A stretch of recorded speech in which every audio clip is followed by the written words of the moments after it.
feels a little bit watered down now, because the first time she won it, that was the real reaction and that was the real emotion, and this time it was like everyone knew it was going to happen. Yeah. I guess the only thing I'll add to that is it was nice to see them in the main event on Raw. They're in that match. I thought that was good, but yeah, it's when you try and recreate history, it's very difficult, especially in that short amount of time. They try to do it. So yeah, I hope you're happy with that answer there, Kevin. What we got now? Oh, Nick Coates, I believe that's it. Okay, quite a long one here. This is the best overall wrestling podcast, for fairness, out there right now. So thank you very much. There, we try to be fair, despite it's never easy sometimes with what you're given, but we do try to be fair. So here we go.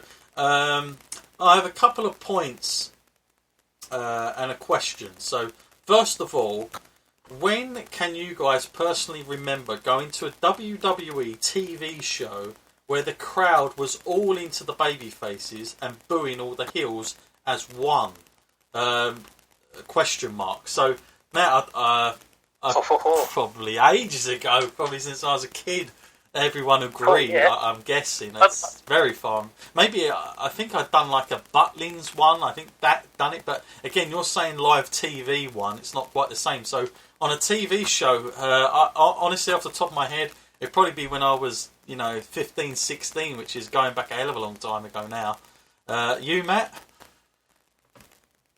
Yeah, the only kind of things I remember is it's got to be pre-John Cena, that's for sure. Yeah. It's got to be. So, yeah, we're going back a heck of a long time there. We're going back easily 12, 13 years. So over a decade, easily. But the thing is, I've been a particularly bad culprit because I've always been a Triple H fan, and he was heavy heel all of most of his career. So even I was a culprit for going against that myself. Mm-hmm. Yeah, totally. Yeah, fair enough. So that's the first part of it. What we got next? Because I can't remember, quite frankly. I went to a show recently, and it was just not enjoyable as much as it used to be when I was younger, and all seemed united. Now it's really hard to hate someone, especially a talented guy, and like some of the talent that you're meant to cheer for. I don't know if I should put this down as just a lack of character development, not enough depth to get them over the line. My question to this point is, can WWE ever get back to that united fan reaction? I would say no, Matt. Especially in the next sort of... I'm not saying forever, but next 5-10 years, the way things have gone, I think they've done too much to signify not. What would your feelings be on that, Matt? Yeah, I don't really see that happening anytime soon. To repair that kind of thing, it would easily take years, because so a lot of fans, they've gone their own separate ways. They've got different opinions, so it would be hard to sort of bring them all under one banner again. Yeah, I kind of get what you're saying, Nick, because it is nice when, I'm sure back in the days of Hulk Hogan and Warrior, you never got, fans cheering for different people and like inner kind of rivalries amongst the fans. I think it was pretty much the same, and I do get what you mean. I guess the more I think about it, it is more nicer if you can go there and all be as one. But it's just not going to happen.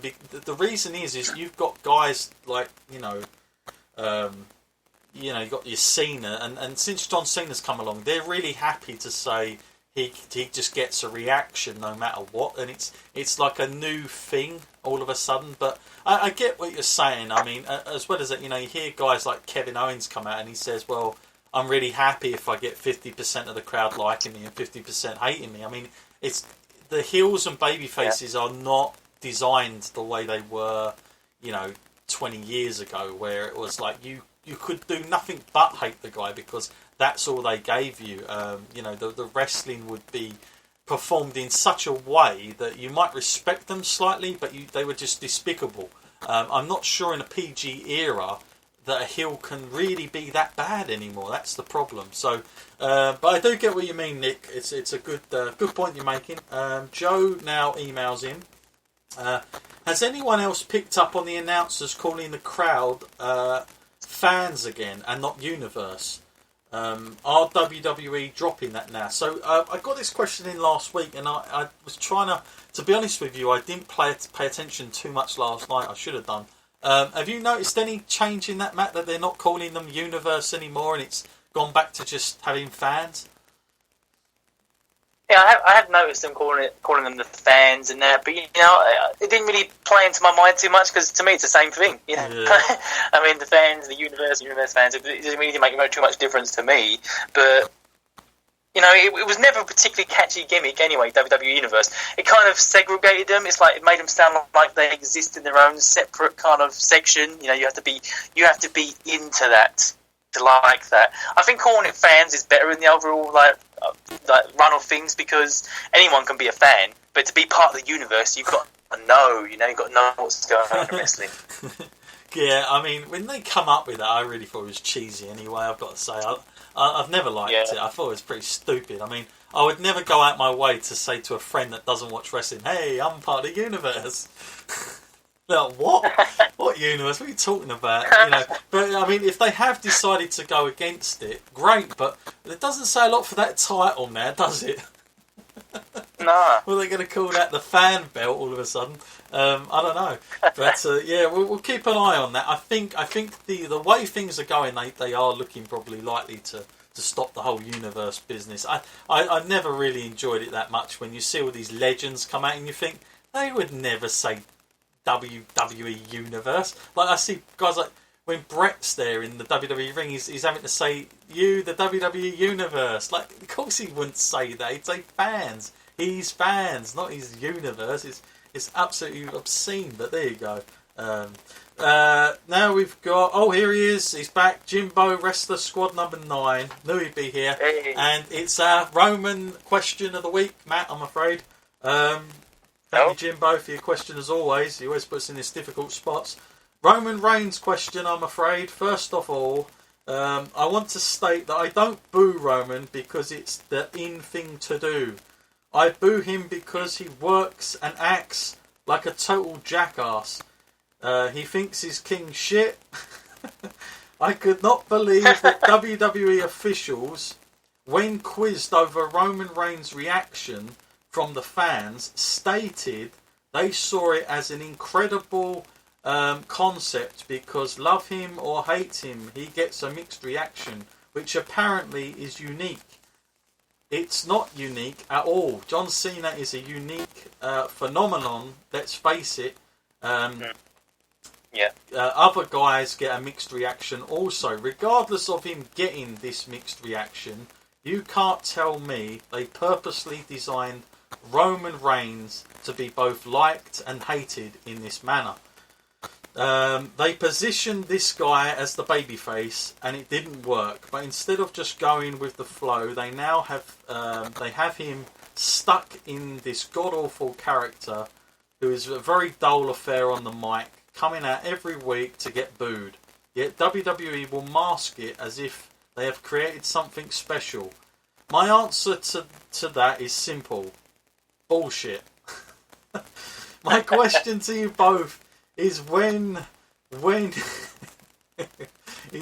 have you ever seen, apart from John Cena, had a guy who was booed on top as a babyface and stay a babyface when they are getting booed?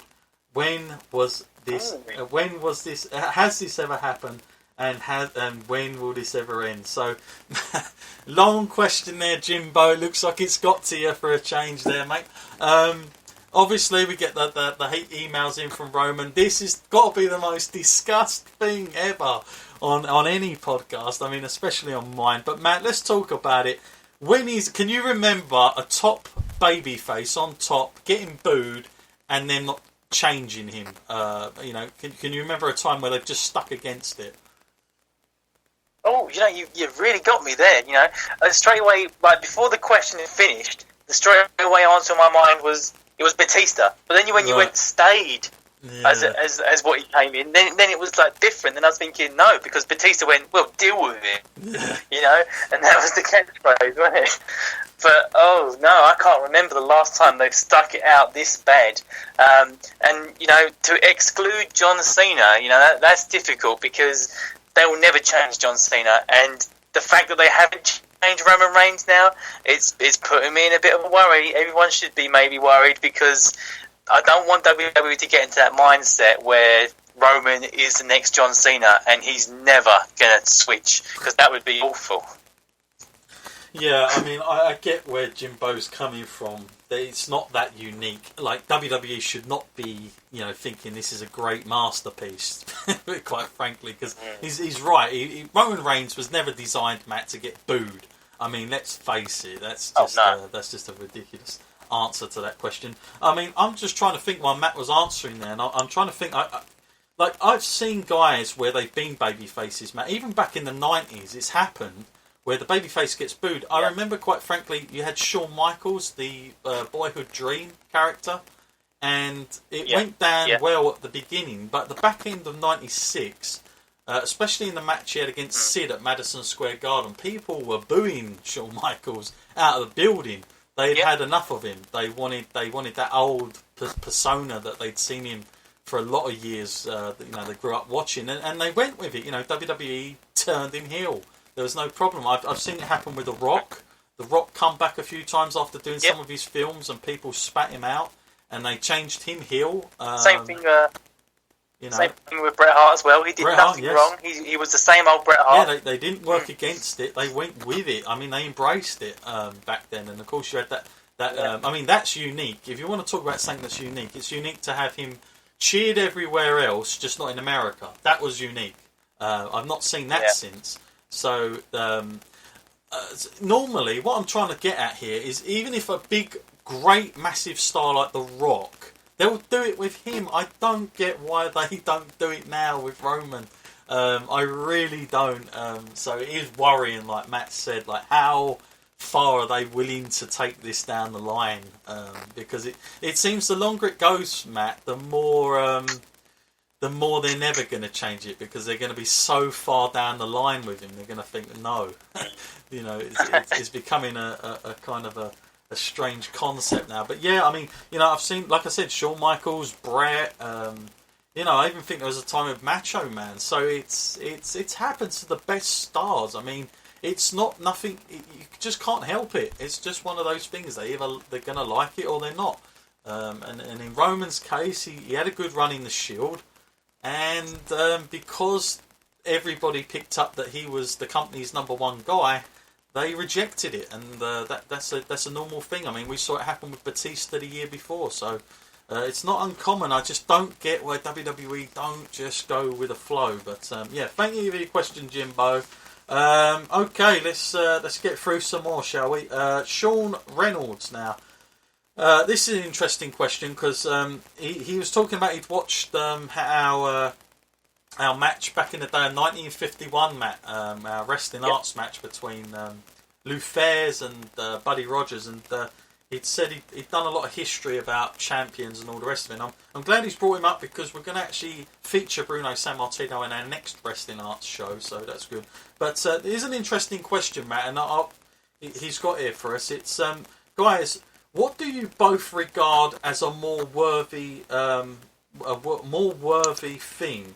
Having the belt 16 times like Ric Flair, or Bruno Sammartino's championship record of holding the belt for 9+ years in a row? What is considered more better in your opinion?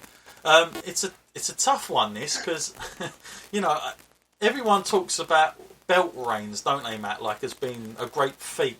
Triple H is quite high, and Ric Flair obviously has that record. But again, if you've won it 16 times, that means you've lost it an awful lot of times as well in that time. What do you consider to be the more worthy thing? Because I mean, a couple of years back, Matt, or maybe more than a couple of years, we had CM Punk holding the belt for quite a long time in today's era, let's put it that way, and that got quite a lot of merit, and that put him on a different level for a while. I've seen John Cena as well. He's held the belt in quite long periods of time, but he's also, of course, he's very fast.